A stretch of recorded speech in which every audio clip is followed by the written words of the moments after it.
نصلي ونسلم على رسوله الكريم رسول اللہ صلی اللہ تعالیٰ علیہ وسلم کے محبت کے متعلق گفتگو ہو رہی تھی۔ کل اس حدیث مبارکہ میں نے کچھ تھوڑا سا وہ کیا کہ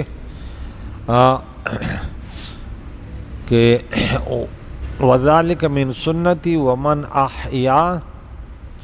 سنتی فقد احیانی، تو یہ کلمات بھی ہیں اور من احب سنتی فقد احبنی بھی ہے، ٹھیک ہے۔ اور احیانی کے معنی ہیں جیسے قرآن پاک میں سورۃ نمبر 5 سورہ مائدہ میں آیت نمبر 32 میں ہے کہ من قتل نفسا بغیر نفس او فساد فی الارض فکأنما قتل الناس جمیعا ومن احیاها فکأنما احیا الناس جمیعا۔ تو اس قسم کے کلمات ہوتے ہیں کہ اتنا ثواب ہے، باقی یہ معنی نہیں ہے کہ انبیاء علیہ السلام کے بارے میں غلط عقیدہ رکھے۔ حیات انبیاء صرف حیات النبی نہیں بلکہ حیات انبیاء، یہ علماء اہل سنت مسلمانوں کا عقیدہ اور اجماعی عقیدہ ہے۔ تو آگے اب حضور علیہ الصلاۃ والسلام کے محبت کے علامات پر گفتگو کر رہے تھے۔ آگے چلتے ہیں کہ اتباع رسول کی حلاوت، رسول اللہ صلی اللہ تعالیٰ علیہ وسلم کی محبت کی چاشنی اور آپ کی اتباع کی حلاوت یہ ہے کہ آپ کی مطلقاً اتباع کی جائے، خواہ کسی کام کی حکمت انسان کے عقل میں آئے یا نہ آئے، اور کسی فعل کا فائدہ کرنے والے کے ذہن میں سمجھ میں آئے یا نہ آئے، یہ مطلقاً کا معنی ہے۔ جو کام آپ نے کیا ہو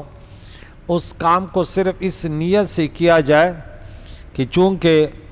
یہ کام اس لیے ہم کر رہے ہیں کہ حضور علیہ الصلاۃ والسلام نے کیا۔ امام بخاری زید بن اسلمہ سے اور وہ اپنے والد سے روایت کرتے ہیں کہ رأیت عمر بن الخطاب قبل الحجر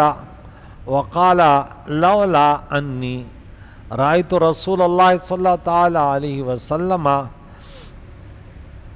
کہ اگر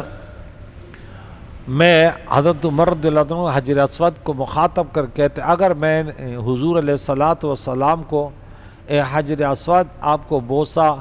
دیتے ہوئے نہیں دیکھا ہوتا تو ما قبل تو کا اے حجر میں آپ کو بوسہ نہ دیتا، ٹھیک ہے۔ تو حضور علیہ الصلاۃ والسلام کا فعل اب وہ کرنا ہے کہ انہوں نے کہا کہ عقل مانے یا نہ مانے حضور علیہ السلام کی پیروی ضرور۔ یہ آگے ابن ماجہ روایت کرتے ہیں ان امیۃ ابن عبداللہ ابن خالد انہ قال لعبداللہ ابن عمر انا نجد صلاة الحضر وصلاة الخوف فی القرآن، ہم حالت قیام یعنی جب مقیم میں ہوتے ہیں، سفر میں ہوتے ہیں، دونوں نمازیں ہم نے قرآن پاک میں دیکھی ہیں، لیکن وَلَا نَجِدُ صَلَاةَ السَّفَرِ، صلاۃ الخوف اور صلاۃ الحضر مقیم جو ہوتے ہیں وہ اپنے شہر میں ہوتے ہیں، سفر بھی نہیں ہوتی، یہ نمازیں ہم نے دیکھی، لیکن سفر کی نماز کے وہ 2 رکعت پڑھے یہ ہم نے نہیں دیکھی۔ فقال له عبد اللہ ان اللہ بعث الینا محمدا صلی اللہ تعالیٰ علیہ وسلم، اللہ کریم علیہ جل جلالہ نے حضور علیہ الصلاۃ والسلام کو ہمارے طرف بھیجا ہے، ولا نعلم شیئا، اور ہم کچھ نہیں جانتے، فإنما نفعل ما رأینا، بس ہم یہ جانتے جو حضور کرے، کہ نفعل ما رأینا محمد صلی اللہ تعالیٰ علیہ وسلم یفعل، وہ جو کرتا ہے بس ہم کچھ نہیں جانتے، ہم یہ جانتے ہیں، اس کو کہتے اتباع۔ اس کے علاوہ علامہ خفاجی مسند بزار اور مسند احمد کے حوالے سے بیان کرتے ہیں کہ عن عبداللہ ابن عمر یدیر ناقتہ، وہ اپنی اونٹنی کو ایک جگہ سے گھما رہے تھے، اس کے اوپر بیٹھے گھما رہے ہیں، فی مکان فسئل فقال لا ادری، پوچھا گیا یہ کیا کر رہے ہو؟ اس نے بولا میں نہیں جانتا، الا انی رأیت رسول اللہ صلی اللہ علیہ وسلم یفعلہ ففعلت، حضور نے ایسے کیا بس میں بھی ایسے کر رہا ہوں۔ اب دیکھیں اس قدر اتباع کہ حضور نے ایسی اونٹی گھمائی میں بھی گھما رہا ہوں۔ کئی واقعات ایسے ہیں، میں ایک اور حدیث سنا دوں کہ امام بخاری نے عن ابن جریج سے حدیث نقل کی، انہ قال لعبداللہ ابن عمر یا ابا عبد الرحمن، یہ عبداللہ ابن عمر کی کنیت ہے، رأیتک تصنع اربعا لم ارى احدا من اصحابک یصنعها، آپ 4 کام ایسے کرتے ہیں کہ میں نے آپ کے ساتھیوں میں سے کسی کو یہ کام کرتے ہوئے نہیں دیکھا۔ اب 4 کام ایسے کرتے، اب اتباع نبی علیہ السلام کو دیکھیں۔ قال وما هي یا ابن جریج، وہ 4 کام کون سے ہیں جو آپ نے مجھے کرتے ہوئے دیکھا ہے؟ تو وہ ابن جریج کہتے ہیں قال رأیتک لا تمس من الارکان الا الیمانیین، آپ بیت اللہ شریف کے 4 کونے، آپ یمنی 2 وہ جو ہے کونے، آپ انہیں چھوتے ہیں، لا تمس من الارکان الا الیمانیین، ان 2 یمانیوں کو چھوتے ہو، اس کے علاوہ نہیں۔ نمبر 2 ورأیتک تلبس النعال السبتیہ، اب تسموں والا وہ جو جوتا ہے آپ انہیں پہنتے ہیں جو بغیر بالوں والا ہے، جو بغیر بالوں کی کھال کی جوتی آپ پہنتے ہیں، اور اس طرح میں نے نہیں دیکھا۔ ورأیتک التسبغ بالصفرۃ، اور آپ جو ہیں میں نے یہ بھی دیکھا ہے کہ آپ کو زرد رنگ کا خضاب جو ہے یہ پسند ہے، اور آپ یہ لگاتے ہوئے میں نے آپ کو دیکھا ہے۔ اور اس کے ساتھ ورأیتک اذا کنت بمکۃ احل الناس، کہ جب اب مکے میں تھے تو تمام لوگوں نے کیا کیا، چاند دیکھتے ہی تمام نے احرام باندھ لیا، اور ولم تحل انت، اور آپ نے یہ نہیں کیا، آپ نے احرام نہیں باندھا، تو یہ کیا ہوا؟ حتیٰ کان یوم الترویہ، یہاں کے 8 ذی الحج آتا تھا تو آپ جو ہے نا اس دن سے احرام اور احکام شروع کر دیتے۔ قال عبداللہ اما الارکان فانی لم ارى رسول اللہ صلی اللہ علیہ وسلم یمس الا الیمانیین، یہ ارکان کا جو چھونا ہے حضور علیہ السلام کو میں نے ایسے کرتے ہوئے دیکھا، وہ ان دونوں کو چھوتے تھے تو میں بھی اس کو چھوتا ہوں۔ اچھا، اور فإنی رأیت رسول اللہ وامن نعال السبتیۃ، اور یہ جو بغیر بالوں والے نالین ہیں، اس کی وجہ بتا رہا ہوں کہ اس کو میں کیوں پہنتا ہوں۔ ہاں، وإنی رأیت رسول اللہ صلی اللہ علیہ وسلم یلبس النعال التي ليس فيها شعر، حضور علیہ السلام ان نعال کو پہنتے تھے جس میں بال نہیں ہوتے تھے، اور وَيَتَوَضَّأُ فِيهَا، اس میں وضو بھی کرتے تھے۔ فَأَنَا أَحَبُّ أَنْ أَلْبَسَهَا، تو میں بھی پسند کرتا ہوں ان کو پہنوں۔ وَأَمَّا الصُّفْرَةُ، اور یہ جو زرد رنگ ہے، فَإِنِّي رَأَيْتُ رَسُولَ اللَّهِ صلی اللہ علیہ وسلم، میں نے حضور علیہ السلام کو دیکھا، يَصْبَغُ بِهَا، وہ اسی سے کلر کرتے تھے، زرد رنگ سے۔ فَإِنِّي أُحِبُّ أَنْ أَصْبَغَ بِهَا، تو میں بھی یہ پسند کرتا ہوں. اما الحلال فإنی لم ارى رسول اللہ صلی اللہ علیہ وسلم یحل حتی کہ حضور علیہ الصلوۃ والسلام کو میں نے نہیں دیکھا، احرام پہنتے ہوئے میں نے نہیں دیکھا، مگر 8ویں ترویہ تک 8 ذی الحج کو تو میں نے بھی ایسے کیا. یعنی ان چاروں میں حجر اسود وہ خانہ کعبہ کے کونوں کو جو جس کو چھونا تھا، یا احرام کا باندھنا تھا، یا بالوں کو زرد کرنا تھا، یا یہ بغیر بالوں والے نالین پہننے تھے، سب میں حضور علیہ السلام کی اتباع ہے. ویسے تو اس حدیث میں مذکور چاروں امور حضرت عبداللہ بن عمر رضی اللہ تعالیٰ عنہ رسول اللہ علیہ وسلم کے اتباع پر دلالت کرتی کہ چاروں حضور علیہ السلام کے محبت میں کی، لیکن خصوصیت کے ساتھ پہلا امر قابل غور ہے، کیونکہ کعبہ کے چاروں کونے عقلی اعتبار سے تعظیم کرنے میں جو ہے وہ مساوی ہیں، اور رکن یمانی والے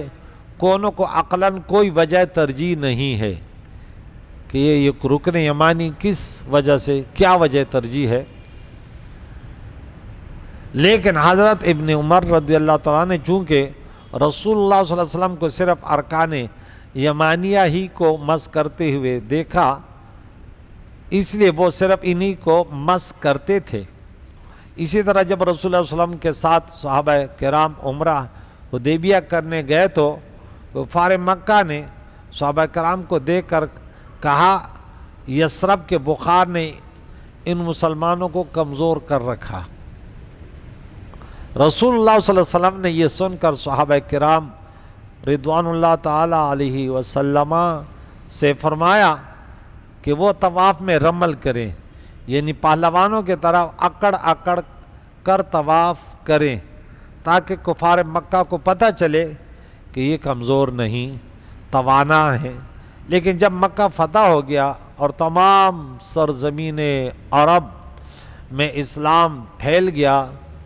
تو اب عقلاً طواف میں رمل کی کوئی وجہ نہ تھی. لیکن چونکہ رسول اللہ صلی اللہ علیہ وسلم نے طواف میں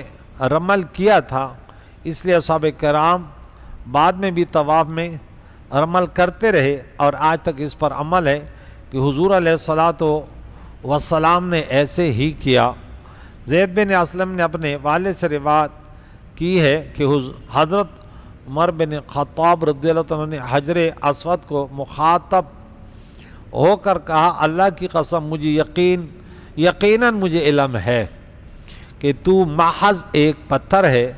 نفع دیتا ہے نہ نقصان. اگر میں نے یہ نہ دیکھا ہوتا کہ حضور علیہ السلام نے تجھے بوسہ دیا ہے تو میں تجھے بوسہ نہ دیتا. حضرت عمر رضی اللہ تعالیٰ عنہ نے حجر اسود کو بوسہ دیا، پھر فرمایا اب ہمیں رمل کرنے کی کیا ضرورت ہے بدماشی سے پہلوانوں کی طرح چلنے میں. ہم تو مشرکین کو اپنی قوت دکھانے کے لیے رمل کرتے تھے، اور اب اللہ تعالیٰ نے مشرکین کو ختم کر دیا. پھر فرمایا رمل وہ کام ہے جس کو رسول اللہ صلی اللہ علیہ وسلم نے کیا ہے، اور جس کام کو آپ نے کیا ہو ہم اس کو ترک کرنا ناپسند کرتے ہیں، اس کو کرتے رہے گا. تو ہم نے بعض احادیث مبارکہ جو یہ بیان کی ہیں کہ اصحاب کرام ایک ایک ادا جس انداز سے صحابہ نے دیکھا آخر وقت تک اس کو نقل کرتے ہوئے اسی انداز سے. اگر حضور علیہ السلام نے ایک فعل کے بعد ایک کام کے بعد مسکراہٹ کی تو صحابی بھی مسکرا، بولا وجہ، بولے حضور علیہ السلام مسکرے. اس قدر کہ اب دیکھیں وہ مطلق ہے، وَمَا آتَاكُمُ الرَّسُولُ فَخُذُوهُ، اب مطلق ہے. کوئی ایسے نہیں کہ بھائی یہ بعض کہتے ہیں نا کہ نہیں دینی بات ہے دنیا میں، نہیں ایسے نہیں ہے، مطلق ہے. حضور علیہ السلام جس انداز سے جو کیا. اب دیکھ میں آپ کو ایک بات بتا دوں کہ اللہ کو اپنے پھر خصوصاً سید الانبیاء افضل الرسول خاتم الانبیاء علیہ الصلوۃ والسلام کی شان تو کیا اعلیٰ شان ہے کہ اسماعیل علیہ السلام کی والدہ مبارکہ وہ دوڑتی ہے تو اس کو اللہ تعالیٰ لوگوں کو دوڑنا کہتے کہ دوڑو، ایک ولیہ تھی نا، اس کے علاوہ کوئی اس میں تھا؟ ابراہیم خلیل اللہ پتھر مارتے ہیں، اب بھائی اب کہاں ہے وہاں شیطان یار کہ لوگ جائیں؟ نہیں، وہ بھی حج کا ایک حصہ بن گیا، پتھر مارو۔ اللہ کو اس کی ادا اتنی پسند آئی تو پھر حضور علیہ الصلوۃ والسلام کے لیے تو مطلقاً کہا کہ بھئی اس نبی کی ہر ادا جس انداز سے میں نے یمن والوں کو دیکھا کہ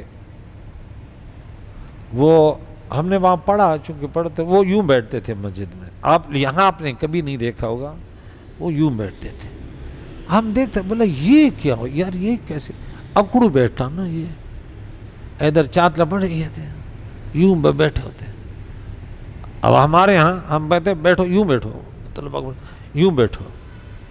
یہ بیٹھنا تھوڑا ایزی ہے۔ اور حالانکہ وہ حدیث مبارکہ میں کہ حضور علیہ الصلوۃ والسلام خانہ کعبہ کے قریب ایسے بیٹھے ہوئے تھے، صحابی روایت کرتے کہ میں دیکھ کر میں کانپنے لگا کہ اتنے عاجزانہ انداز میں یہ بیٹھنا۔ تو وہ کہتے تھے نہیں، وہ یمن والے ماشاءاللہ کیا شان ہے کہ ہم اس لیے ایسے بیٹھتے ہیں، یہ بھی ہماری نبی کی سنت ہے۔ بولے اس میں سب سے زیادہ عاجزی ہے اس میں بیٹھا، بولے بالکل کمزور انسان وہ ایسے بیٹھتا ہے۔ تو ایک ایک سنت مسلمانوں نے جو بھی سنت ہے، آج کچھ ماڈرن قسم کے لوگ آئے تو کوئی کہتے امامہ نہیں ہے، تو کوئی کہتے داڑھی نہیں ہے، تو کوئی کہتے یہ نہیں ہے، تو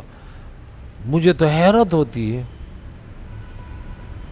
کہ حضور علیہ الصلوۃ والسلام کی ایک سنت میں کہ اللہ کے نبی نے کل جو ہم نے حدیث پڑھی کہ ایک سنت کو زندہ کرنا، ان سے محبت کرنا، وہ مجھ سے محبت ہے۔ صحابہ کرام رضوان اللہ تعالی علیہ وسلم نے ذرہ برابر بھی ان میں چوں اور چرانے کا، اور یقیناً یہ ایمان کے شرائطوں میں سے ہے کہ اگر آپ نے کہا میں کیوں کروں، اس میں فائدہ بتا دو، کوئی فائدہ نہیں ہے۔ اب حضور نے کیا، اب تو پوچھنے کی گنجائش، اللہ کا حکم ہے یا حضور علیہ السلام کا طریقہ ہے، اس کے بعد انسان کے پاس ہم کیا کہتے ہیں، عقل کے گھوڑوں کو باندھ کے رکھو۔ مجتہدین کرام جب وہ حدیث پر گفتگو کرتے ہیں راویوں پر، لیکن جب صحابی کا نام آتے فوراً رک جاتے، کہتے نہیں صحابی ہے، یعنی صحابہ کی اتنی شان کہ اس پر کہ چلو دیکھ لیں کہ کیسا، نہیں بھائی رسول اللہ کا صحابی ہے۔ تو حضور علیہ الصلوۃ والسلام کے نگاہ کرم ان پر آپ پڑ گئی، تو اس لیے ان کا یہ شان بن گیا۔ تو اب ہماری نجات، ہماری کامیابی حضور علیہ الصلوۃ والسلام کی محبت، اہل بیت اعظام کی محبت، ازواج مطہرات مسلمانوں کی ماؤں کی محبت، پیارے نبی کے پیارے صحابہ کی محبت، اولیاء اللہ کی محبت، یہ بات ہماری چل رہی ہے، محبت اور محبت تو مصطفیٰ بے رسا خویش را کی دین ہم اوست، گرب او نرسیدی تمام بول حبیز کی محمد سے وفا تو نے، جمال بھائی سنیے، کی محمد سے وفا تو نے، اللہ اقبال نے کیا شعر کہا، تو ہم تیرے ہیں۔ اب کس قدر اللہ اقبال کوئی عام انسان نہیں تھا، اس نے قرآن پاک کو پڑھا سمجھا۔ لوگ تو سمجھتے ہوں گے کوئی ایسی شاعر، نہیں بھائی، اس نے اتنی کتاب لکھی ہے، اس قدر موٹی کتاب، اور اس کا موضوع ہے قرآن اور اللہ اقبال کے اشعار۔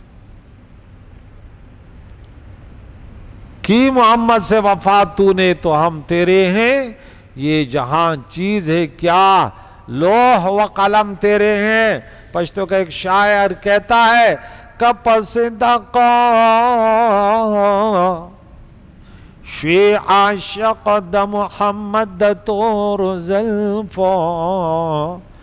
بادشاہان بدی دربار جارو کوي. حضور کے زلف واللیل سے محبت کے سچے عاشق بن گئے